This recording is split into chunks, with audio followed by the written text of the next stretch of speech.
உங்களால் சில விஷயங்களை மறக்கவே முடியலையா? அது எத்தனையோ வருஷங்களுக்கு முன்னாடி நடந்ததாக கூட இருக்கலாம். ஆனாலும் என்னால் அந்த விஷயத்தை மறக்க முடியல. அதை மன்னிக்கவும் முடியல. சில சமயங்களில் ரொம்ப எனக்கு கில்ட்டி கான்ஷியஸ் ஆகுது. ரொம்ப வருத்தமாக இருக்குது. அதை எவ்வளவு ட்ரை பண்ணாலும் என்னால் அதை ஓவர் கம் பண்ண முடியல. அப்படின்னு உங்களுக்கு ஏதாவது இஷ்யூஸ் இருக்கா? அப்படின்னா நான் சொல்ல போகிற விஷயத்தை ஃபாலோ பண்ணி பாருங்கள். கண்டிப்பாக அந்த விஷயங்களை உங்களால் ஓவர் கம் பண்ண முடியும். நான் Jayashree. I'm a mind coach and a hypno healer and welcome to my channel mind miracle. இது வரைக்கும் நம்ம சேனலுக்கு சப்ஸ்கிரைப் பண்ணாதவங்க சப்ஸ்கிரைப் பண்ணிக்கலாம். அப்போ தான் என்னோடய வீடியோஸை தொடர்ச்சியாக உங்களால் பார்க்க முடியும். சரி, நம்ம வாழ்க்கையில் எத்தனையோ விஷயங்கள் நடக்குது. சில விஷயங்கள் நம்ம மனசை விட்டு போகாமல் ரொம்ப டிஸ்டர்ப் பண்ணிட்ட மாதிரி சில சமயங்கள் இருந்துகிட்டே இருக்கும். சில சமயத்தில் அந்த இன்சிடென்ட்ஸ்லாம் நம்மளால் மறக்க முடியாது.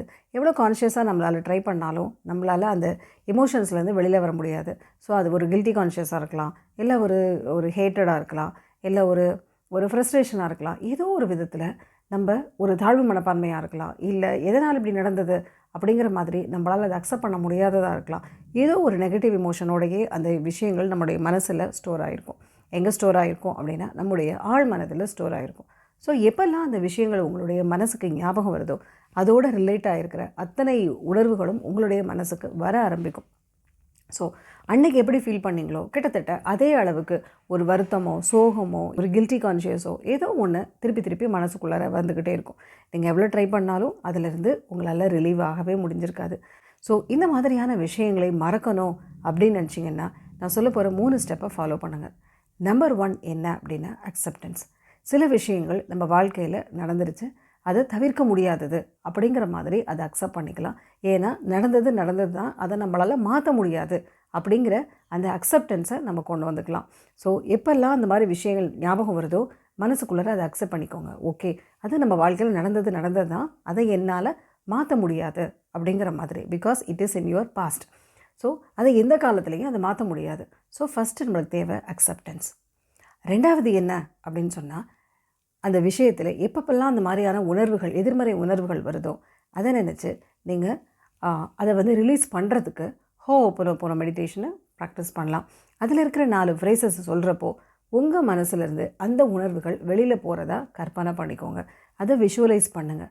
ஸோ இந்த 4 ஃப்ரேசஸை சொல்கிறப்போ உங்கள் மனசில் இது வரைக்கும் ஸ்டோர் ஆகிருக்கிற அந்த emotion, it may be a guilt, it may be a hatred, or it may be ஒரு கில்ட்டி கான்ஷியஸ், எது வேணாலும் இருக்கலாம். ஸோ அது உங்கள் மனசை விட்டு வெளியில் போகிறதா கற்பனை பண்ணிக்கோங்க. இது 2வது. 3வது surrender to the universe. So அந்த மாதிரி நீங்கள் உங்களை நீங்கள் சரண்டர் பண்ணுறப்போ அந்த விஷயங்கள் உங்கள் மனசை விட்டு அது போக ஆரம்பிக்கும். ஏன்னா சில விஷயங்கள் நம்மளுடைய கட்டுப்பாட்டில் இல்லை அப்படிங்கிற அவேர்னஸ் நம்மளுக்கு வர ஆரம்பிக்கும். So let us surrender our self to the universe. ஏன்னா வாழ்க்கையில் நடக்கிற எல்லா விஷயங்களுக்கும் நம்மளுக்கு காரண காரியம் தெரியாது. அதற்கான ஆன்சரும் நம்மளுக்கு சில டைமில் நம்மளுக்கு கிடைக்காததாக இருக்கலாம். ஸோ அந்த டைமில் let us surrender to our universe. So அப்படி செய்கிறப்போ உங்களுடைய மனசு ரொம்ப ரிலாக்ஸ்டாக மாற ஆரம்பிக்கும். மனசில் நிம்மதி பிறக்க ஆரம்பிக்கும். அதனால் எப்போல்லாம் இது உங்களால் பழசை மறக்க முடியலையோ அப்போ இந்த ஹோப்பனோபோனோ மெடிடேஷனை நீங்கள் தொடர்ந்து ப்ராக்டிஸ் பண்ணலாம். மனசுலேருந்து அந்த எதிர்மறை உணர்வுகளும் எதிர்மறை எண்ணங்களும் வெளியில் போக ஆரம்பிக்கும். கண்டிப்பாக உங்களுடைய மனசு நிம்மதியாக ஆரம்பிக்கும். கொஞ்ச நாள் தொடர்ந்து இதை பண்ண உங்களுடைய மனசு அமைதியாகிறத உங்களால் உணர முடியும். இந்த வீடியோ உங்களுக்கு பிடிச்சிருந்ததுன்னா லைக் பண்ணுங்கள். யாருக்காவது யூஸ்ஃபுல்லாக இருக்கும்னு நினச்சிங்கன்னா அவங்களுக்கு இதை ஷேர் பண்ணுங்கள். இந்த வீடியோவை பார்த்த அனைவருக்கும் என்னுடைய நன்றி.